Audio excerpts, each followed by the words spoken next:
Break के बाद स्वागत है दोस्तों आप सभी का आपके अपने पसंदीदा शो मार्केट फर्स्ट में। दोस्तों बाजार से जुड़ी हुई हर हलचल और हर वो जानकारी हम आपके बीच में लेकर के आते हैं इस मार्केट फर्स्ट शो के माध्यम से, जो आपके लिए कहीं ना कहीं महत्वपूर्ण साबित होती है। फिलहाल आज हम बात कर रहे हैं ज्वेलरी बाजार सेगमेंट की कि आखिर किस तरह से ज्वेलरी बाजार के सेगमेंट के अंदर क्या कुछ खास है और किस तरह की सावधानी रखनी चाहिए आम उपभोक्ता को जो इस वक्त जुड़ा हुआ है फर्स्ट इंडिया पर और देख रहा है मार्केट फर्स्ट। दोस्तों बातचीत के सिलसिले को आगे बढ़ाते हैं, हमारे साथ काला जी जुड़े हुए। काला जी, आपका रुख हम करना चाहेंगे, आपसे जानना चाहेंगे हॉलमार्क को लेकर के कई तरह के लोगों के मन में सवाल होते हैं, आप क्या जानकारी यहां से देना इस मंच के माध्यम से देना चाहेंगे? हॉलमार्क को लेकर के कंफ्यूजन कैसे दूर करेंगे? देखिए, हॉलमार्क को लेकर कोई कंफ्यूजन नहीं है। हॉलमार्क सीधा सीधा जैसा कि अभी बताया आपको, हॉलमार्क का सिस्टम बिल्कुल सीधा है। जब हम लोग कोई भी ज्वेलरी बनाते हैं उसको हॉलमार्क कराते हैं और उसके बाद हॉलमार्क करके उसमें हीरा वगैरह सेट करते हैं। ये तो एक बेसिक सिस्टम है जो हर एक को फॉलो करना चाहिए। और हम लोग कितने, हमारे पास शायद ही कोई ऐसी ज्वेलरी होगी जो हॉलमार्क नहीं हो। पर इसमें मेन इशू ये है समझने का कि गवर्नमेंट अभी कह रही है हॉलमार्क को उन्होंने कंपलसरी कर दिया है। अब मैं आपको बताऊं, जयपुर की सबसे ट्रेडिशनल ज्वेलरी है वो कुंदन मीना ज्वेलरी है। अब आप लोगों की जानकारी के लिए यहाँ पर, क्योंकि इस मंच में हम बैठे हैं, तो ये बताना ज़रूरी है कि जो हम कुंदन मीना ज्वेलरी बनाते हैं उसमें एक तो होता है कुंदन 24 कैरेट होता है, जो उसके अलावा मीना होता है वो 18-22 अलग अलग तरीके का होता है। अब जो कुंदन होता है वो हीरे को रोकने के लिए लगाया जाता है। तो एक दागिना अगर आपने बनाया तो वो कैसे तय करोगे कि 24 तो कितना है और 12 कितना, इसमें 18 कितना है और 22 कितना है, और हॉलमार्क कहाँ लगाओगे उसमें। और अगर आपने इसको कंपलसरी जिस तरीके से गवर्नमेंट ने अभी कर दिया है, अगर इसको रियली कोई इस तरीके की छूट नहीं दी गई तो मैं समझता हूं कि हम जो हमारा राजस्थान का बहुत ही ट्रेडिशनल चीज़ है कुंदन मीना ज्वेलरी, वो तो ख़त्म ही हो जाएगी, बना ही नहीं पाएंगे, संभव ही नहीं है, पहली बात। अब दूसरी बात, हमारे एक मित्र हैं पेन बनाते हैं, चांदी भी लगाते हैं, सोना भी लगाते हैं, हीरे भी लगाते हैं, सभी तरीके लगाते हैं, उसमें हॉलमार्क पॉसिबल ही नहीं है।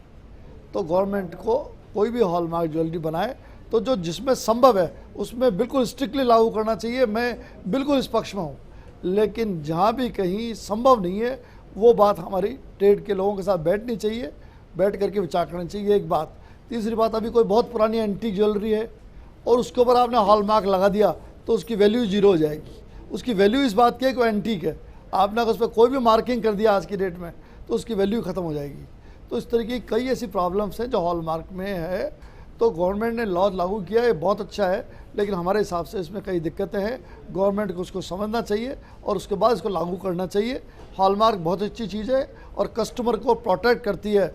और जैसा कि अभी बताया, हर कस्टमर को ये चेक करना चाहिए, हर बिल के ऊपर लिखवाना चाहिए कि हॉलमार्क ज्वेलरी हम खरीद रहे हैं। तो ये तो बहुत अच्छी बात है, गवर्नमेंट ने हॉलमार्क चालू किया, पर कुछ चीज़ों जो कि हमने जैसा बताया उनको ध्यान में रखने की ज़रूरत है। बिल्कुल, हॉलमार्क को लेकर के और सरकार और ज्वेलर्स के बीच में किस तरह से जो गतिरोध पैदा हुआ उसे दूर करने के लिए क्या कुछ संभव हो सकता है, इस पर भी हम आप लोगों की राय जानेंगे। लेकिन फिलहाल जो बातचीत का दौर हमारा चल रहा है उस पर हम आगे बढ़ते हैं। क्या लगता है आपको कैलाश जी, महंगाई के इस दौर में ज्वेलरी खरीदना आम आदमी की पहुंच से दूर होता जा रहा है, क्या मानते हैं, आपका क्या मत है एक सर्राफा संघ के अध्यक्ष के नाते? देखिए, ऐसा नहीं है। आम आदमी की ज्वेलरी, हिंदुस्तान एक ऐसा ट्रेडिशनल है कि महिलाओं का श्रृंगार है गोल्ड ज्वेलरी। आपने यहाँ गोल्ड का बहुत ज़्यादा क्रेज़ है इंडिया के अंदर में। तो आम आदमी, कोई भी शादी होती है, कोई फंक्शन होता है, अपनी हैसियत के हिसाब से, चाहे उसे 50 ग्राम लेना हो, चाहे 200 ग्राम लेना हो, चाहे उसे 2 लाख की ज्वेलरी लेनी, चाहे 10 लाख की, लेता ज़रूर। हर आदमी अपनी कैपेसिटी से परचेजिंग करता है। एक महिला अपने पास एक अंगूठी ज़रूर होगी, या चैन होगी, या कानों के टॉप्स होंगे। ये एक नॉमिनल आइटम है, हर महिला के पास अधिकतर मिलेंगे परसेंटेज रेशो में। तो ये ऐसा नहीं है, लेकिन ये ज़रूर है, जब भी सोना टूटता है तो परचेजिंग पावर थोड़ा बढ़ता है, और तेज़ी आती है तो परचेजिंग पावर घट जाता है। लेकिन मैं ये कहना चाहता हूँ इस मंच के माध्यम से, जब भी सोना टूटता है तो लोगों को इस उम्मीद छोड़ देनी चाहिए कि सोना वो टूटेगा। जब सोना 25,000 तक आया था तो लोगों की सोच ये आई थी सोना 20,000 रुपये आ जाएगा, उन्होंने परचेजिंग नहीं करी, वो रुके रह गए।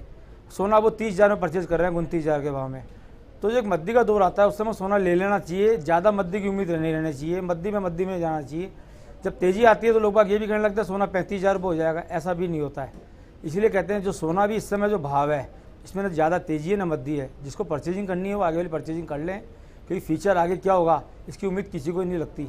तो इस बात को ध्यान रख लेना चाहिए। बिल्कुल काला जी, आपका क्या मत है, क्योंकि फिलहाल जो देखने को मिल रहा है कि सोने के जो भाव हैं लगभग स्थिर से रहे हैं, तो इससे क्या बाजार के अंदर कोई फर्क पड़ा है, बिक्री बढ़ी है या घटी है या स्थिर चल रही है? देखिए, सोने के भाव तो इंटरनेशनल तय होते हैं, और दूसरी उसके ऊपर जो मेन चीज़ है वो है कि हमारा रुपया कितना डाउन होता है या कितना स्ट्रांग है। अब रुपया बीच में 68 तक चले गया था, आज 66 है, तो ये सब चीज़ें तो इंटरनेशनल चीज़ें हैं, चलती रहेगी।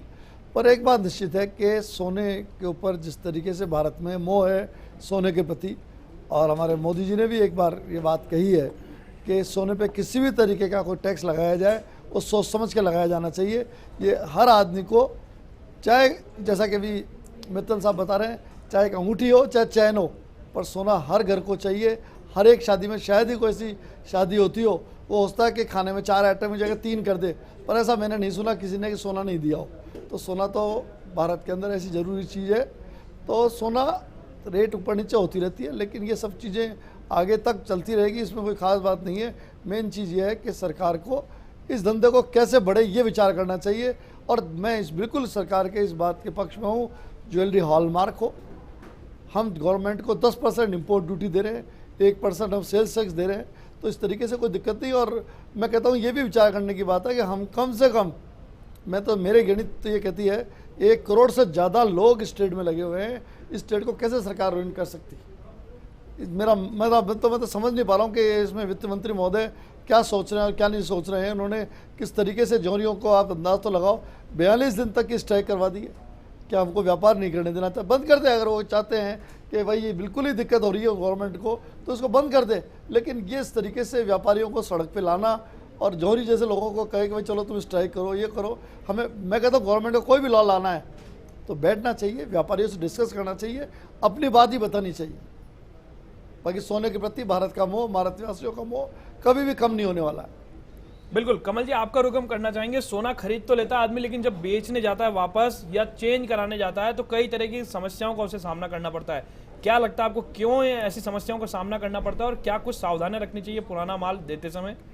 देखिए, ऐसा कि पुरानी ज्वेलरी को जब बेचने जाते हैं, या तो उसका बिल हो या वो हॉलमार्क हो, तो उसमें बहुत ज़्यादा कटौती के चांस नहीं होते हैं। अदरवाइज कोई भी सुनार जो 4% मेल्टिंग चार्जेज और वेस्टेज के काट लेता है, उसके बाद उसे जो रिटर्न मिलता है उसका पैसा वो काफ़ी कम हो जाता है।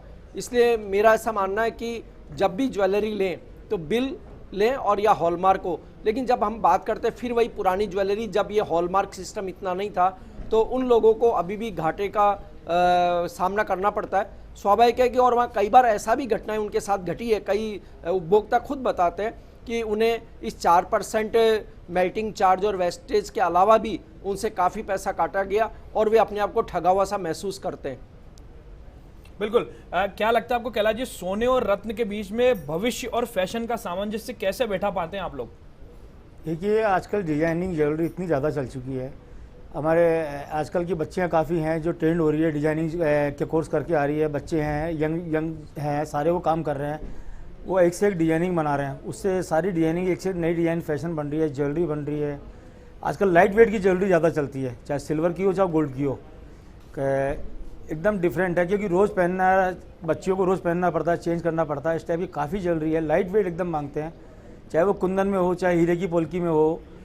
तो सब ज्वेलरी आजकल लाइट वेट की चल रही है, फैशन के हिसाब से चल रही है। बिल्कुल दोस्तों, काला जी ज्वेलर्स जो हैं उनके प्रतिनिधि विवेक काला जी हमारे साथ लगातार जुड़े हुए, लेकिन उससे पहले आपको काला जी ज्वेलर्स के संस्थान पर लिए चलते हैं सीधे कि आखिर काला जी ज्वेलर्स किस तरह के उत्पाद यहां पर बेचता है और कितना क्वालिटी का ध्यान रखा जाता है काला जी ज्वेलर्स पर। सीधे आपको लिए चलते हैं राजधानी जयपुर के सी स्कीम में स्थित काला जी ज्वेलर्स पर। Hello friends, my name is Naman Kala. I am the creative director at Kala ji jewellery Jaipur. काला जी ज्वेलरी को 10 से ज़्यादा साल हो चुके हैं इस इंडस्ट्री के अंदर। एंड हम लोग polki jewellery, diamond jewellery and colour stone jewellery में स्पेशलाइज करते हैं। हम लोग डिज़ाइन पे बहुत ज़्यादा फोकस करते हैं, designing jewellery and fusion jewellery पे बहुत ज़्यादा ध्यान रहता है हम लोगों का। और उसके अलावा quality of making and innovation in jewellery, इन चीज़ों पे हम बहुत ज़्यादा ध्यान देते हैं।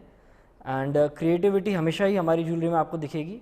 And we try to make jewellery more multipurpose, तो आप ज़्यादा से ज़्यादा तरीक़ों से हमारी ज्वेलरी पहन सकते हैं। हम लोग कॉन्स्टेंटली ध्यान देते हैं कि जिस तरीके से ट्रेंड चेंज होता जा रहा है, जिस तरीके से कस्टमर की डिमांड्स चेंज होती जा रही है, हम भी उसी तरीके से हमारी ज्वेलरी डिज़ाइनिंग और मैन्युफैक्चरिंग कंसेप्ट्स को चेंज करते जाए। इनिशियली जब हमने स्टार्ट किया था, कलर स्टोन ज्वेलरी का बहुत ज़्यादा चलन था, तो सेमी प्रेशियस ज्वेलरी के अंदर हम काफ़ी चीज़ें बनाते थे। ट्रेंड डायमंड ज्वेलरी की तरफ बदला और आज हम ट्रेंड देखते हैं तो पोल की ज्वेलरी की तरफ आ चुका है। तो हम लोग पोल की ज्वेलरी पे बहुत ज़्यादा फोकस करते हैं। मेजरली हम लोग ज्वेलरी होलसेल और रिटेल दोनों करते हैं।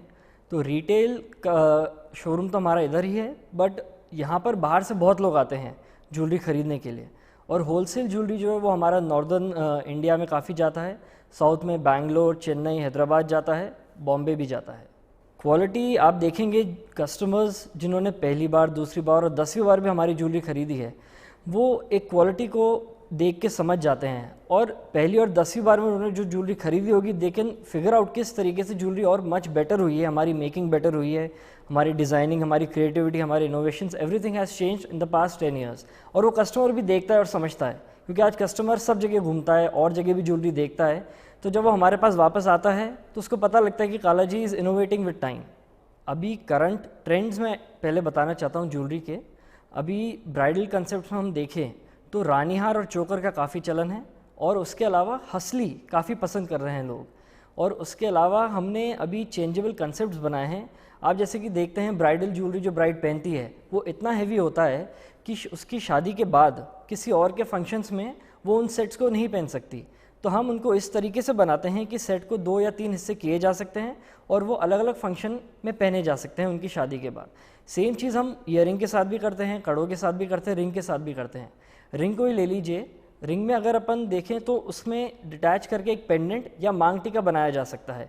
ईयरिंग्स जो बड़ी बड़ी चांद बालियाँ होती है, उनको डिटैच करके छोटे स्टड्स बनाए जा सकते हैं। तो इन कंसेप्ट्स में भी हम काफ़ी काम करते हैं।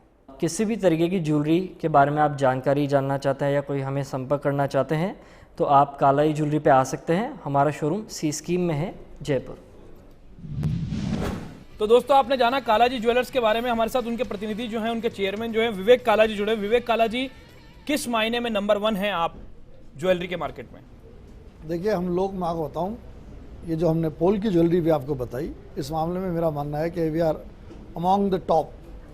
और दूसरी बात मैं आपको फिर कहना चाहता हूँ, हमारी हर चीज़ 100% गारंटी के साथ है।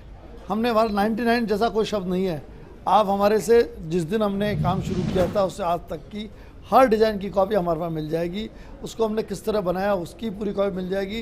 पूरी डिज़ाइनिंग किस तरह की है वो हमने की। हमारा पूरा डिज़ाइनिंग सेक्शन है, जिस तरीके से हम काम करते हैं। तो हमारा मानना ये है कि हम कोई कॉपी नहीं करते हैं। पहली बात तो आपको बता दें, हर चीज़ आपको जो मिलेगी वो हमारी खुद की डिज़ाइन की हुई है। और जैसा कि नमन ने भी आपको बताया, हम उस पर बहुत ज़्यादा दिमाग लगाते हैं, बहुत कंसेप्ट हमारा होता है। और हम इसके अलावा हम दुनिया भर में शोज करते हैं। हम हांगकॉन्ग में भी जाते हैं, जब भी हम जाते हैं जेम स्टोन्स के लिए, लेकिन हम वहाँ की ज्वेलरी भी देखते हैं और कंसेप्ट की देखते हैं कि कहाँ क्या चल रहा है आजकल, लोगों का ट्रेंड क्या है। कस्टमर से भी बात करते हैं, कस्टमर भी हमें बहुत चीज़ें फीड करता है कि उसको क्या चाहिए क्या नहीं चाहिए। तो मेरा मानना है कि हम 15 महीने की जो पोल की ज्वेलरी, ओपन सेटिंग की ज्वेलरी में हम लोग इस वक्त काफ़ी अच्छी स्थिति में हैं इंडिया वाइड। बिल्कुल दोस्तों, राजस्थान का बाजार कुछ ऐसा ही कहता है। और राजस्थान के अंदर ज्वेलरी की बात की जाए या रत्न की बात की जाए, सभी चीज़ें जो है, आभूषण जो है, वो कहीं ना कहीं महिलाओं का श्रृंगार होता है। और ऐसे बाजार पर आज कर रहे हैं हम लोग चर्चा और महत्वपूर्ण जानकारी आप तक पहुंचा रहे हैं। फिलहाल एक ब्रेक ले रहे हैं, ब्रेक के बाद वापस लौटेंगे और बात करेंगे राजस्थान के अंदर बड़े सिल्वर एक्सपोर्ट पर। फिलहाल एक ब्रेक।